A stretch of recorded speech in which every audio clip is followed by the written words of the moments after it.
Super കൺമണി സീരിയലിൻ്റെ ഏറ്റവും പുതിയ പ്രൊമോ റിവ്യൂയിലേക്ക് എല്ലാ കൂട്ടുകാർക്കും സ്വാഗതം. പൊന്നും വീട്ടിൽ വെച്ചുണ്ടായ പ്രശ്നങ്ങൾക്ക് അവിടെയുള്ള ആൾക്കാർ തന്നെ പരിഹാരമുണ്ടാക്കുന്നു. നമ്മുടെ അയ്യപ്പനും വാസുകിയാണ് അതിന് മുൻകൈ എടുക്കുന്നത്. വനദുർഗയുടെ അടുത്ത് വെച്ച് കൺമണിക്കുണ്ടായ ആ വിഷമത്തിന് പരിഹാരം അവർ കണ്ടെത്തുന്നു.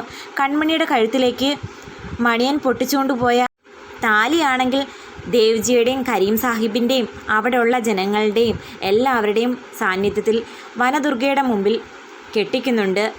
ശരിക്കും പറഞ്ഞാൽ കൃഷ്ണനെയും കൺമണിയെയും രാജാവും രാജ്ഞിയായിട്ടാണ് അവർ കണ്ടിരിക്കുന്നത്. അതിൻ്റെ എല്ലാ ആദരവും ബഹുമാനവും അവരെല്ലാവരും കൊടുക്കുകയും ചെയ്യുന്നുണ്ട്. അതിൻ്റെ സന്തോഷത്തിലാണ്. ചടങ്ങുകളെല്ലാം കഴിഞ്ഞ് കൃഷ്ണനോടും കൺമണിയോടും നമ്മുടെ ദേവ്ജി ആണെങ്കിൽ ഒരു കാര്യം പറയുന്നു. തൽക്കാലം ഉടനെ എങ്ങും അങ്ങോട്ടേക്ക് വരണ്ട, ഒരു 3 ദിവസം കൂടി പൊന്നുമെട്ടിലേക്ക് താമസിച്ചിട്ട് പിന്നെ വന്നാൽ മതി. മറ്റൊന്നും കൊണ്ടല്ല, ആ വരുണിൻ്റെയും മാനസയുടെയൊക്കെ പ്ലാൻ ഇനി എന്താണെന്ന് മനസ്സിലാക്കാനുണ്ട്. അവരിനി ഏത് രൂപത്തിലാണ് നിങ്ങളെ ആക്രമിക്കാൻ വരുന്നതെന്ന് പറയാൻ പറ്റില്ല. ശത്രുക്കളെ നിസ്സാരമായിട്ട് കാണാൻ പറ്റില്ലല്ലോ എന്നൊക്കെ പറയുമ്പം കാര്യത്തിൻ്റെ ഗൗരവം മനസ്സിലാക്കുന്നുണ്ട് കൃഷ്. ആദ്യം കൃഷ് കേട്ടപ്പം വിചാരിച്ചു ചുമ്മാ പറയുമായിരിക്കുമെന്ന്. പക്ഷേ പിന്നീട് മനസ്സിലായി കാര്യത്തിൻ്റെ ഗൗരവം എത്രത്തോളം ഉണ്ടെന്ന്. നമ്മുടെ മീരയാണെങ്കിൽ ബലരാമനോട് സംസാരിച്ചുകൊണ്ടിരിക്കവേ ഒരു കാലച്ച കേട്ടിട്ട് ബലരാമൻ പെട്ടെന്ന് ചാഞ്ഞു കിടക്കുന്നുണ്ട്.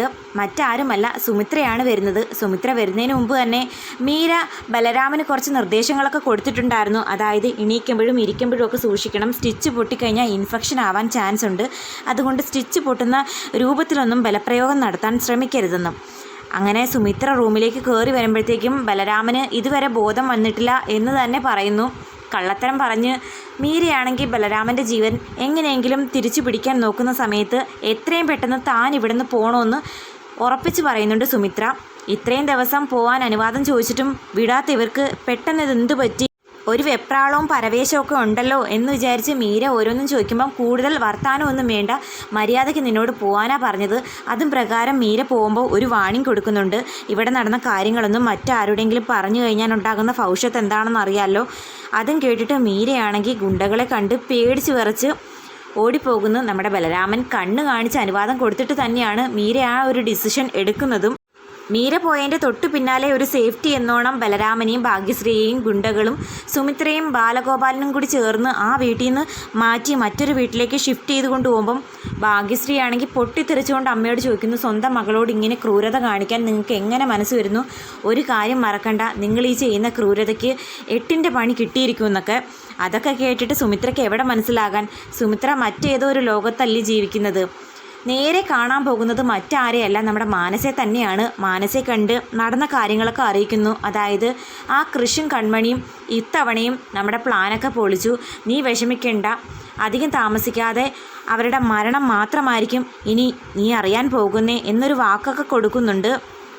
മാനസയ്ക്ക് ശരിക്കും പറഞ്ഞാൽ സുമിത്ര പറയുന്നത് കേട്ടിട്ട് വിഷമമാകുന്നു. കൺമണിയുടെ കഴുത്തിലെ താലി പൊട്ടിപ്പോയി, ഇനി ഒരിക്കലും ആ താലി അവൾക്ക് തിരികെ കിട്ടില്ല എന്നുള്ളൊരു സന്തോഷത്തിലായിരുന്നു. പക്ഷേ അതും അസ്തമിച്ചു എന്നറിഞ്ഞപ്പോൾ മാനസയ്ക്ക് സങ്കടമാകുന്നുണ്ട്. അപ്പം മാനസയെ എങ്ങനെയൊക്കെയോ സമാധാനിപ്പിക്കുന്നു. ശേഷം മാനസയുടെ നിർദ്ദേശപ്രകാരം സുമിത്ര കാണാൻ പോകുന്നത് മാനസയുടെ അമ്മയെ തന്നെയാണ്. മാനസ പറഞ്ഞു വിട്ടിരിക്കുന്ന പോലെ കാര്യങ്ങളൊക്കെ അവതരിപ്പിക്കുന്നുണ്ട് സുമിത്ര മാനസയുടെ അമ്മയോട്. എന്നാൽ അതേസമയം കൃഷും കൺമണിയും തിരികെ വീട്ടിലേക്ക് വരുന്നുണ്ട്. കൺമണിയുടെ വീട്ടിലേക്കാണ് വരുന്നത്. ആൻറ്റിമാരും ശ്രീനിവാസനും ഒക്കെ ഒരുപാട് സന്തോഷിക്കുന്നു അവരെ കണ്ടതും. പൊന്നും വീട്ടിൽ വെച്ച് കൃഷിൻ്റെയും കൺമണിയുടെയും 2ാം വിവാഹം നടത്തി വരുമ്പോൾ ഇവിടെ കാത്തിരിക്കുന്നത് ഇവരുടെ മാരേജ് ലെറ്റർ തന്നെയാണ്. അത് കണ്ട് ഒരുപാട് സന്തോഷിക്കുന്നുണ്ട്. ഗോകുലാണെങ്കിൽ ഗോകുലിൻ്റെ വക കുറച്ച് കോമഡിയൊക്കെ തള്ളുന്നുണ്ട്. അതിനുശേഷം കൃഷും കൺമണിയും അവരുടെ ആ മാരേജ് ലെറ്റർ പൂജാമുറിയിൽ കൊണ്ടുവച്ച് വിളക്ക് കത്തിച്ച് പ്രാർത്ഥിക്കുന്നു.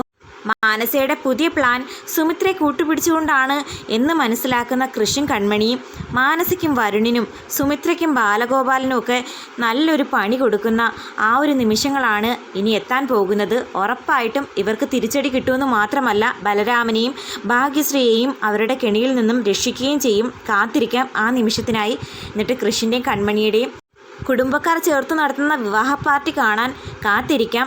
അതായത് സാഗറും സുജിയും ശ്രീനിവാസനും ആൻറ്റിമാരും എല്ലാവരും ചേർന്ന് ഗംഭീരമായിട്ട് നടത്താൻ പോകുന്ന ആ ഒരു വിവാഹത്തിൻ്റെ എപ്പിസോഡിനായിട്ട് കാത്തിരിക്കാം. വീഡിയോ ഇഷ്ടമായാൽ തീർച്ചയായിട്ടും ചാനലൊന്ന് സബ്സ്ക്രൈബ് ചെയ്ത് സപ്പോർട്ട് ചെയ്ത് കൂടെ നിൽക്കാൻ മറക്കല്ലേ കൂട്ടുകാരെ.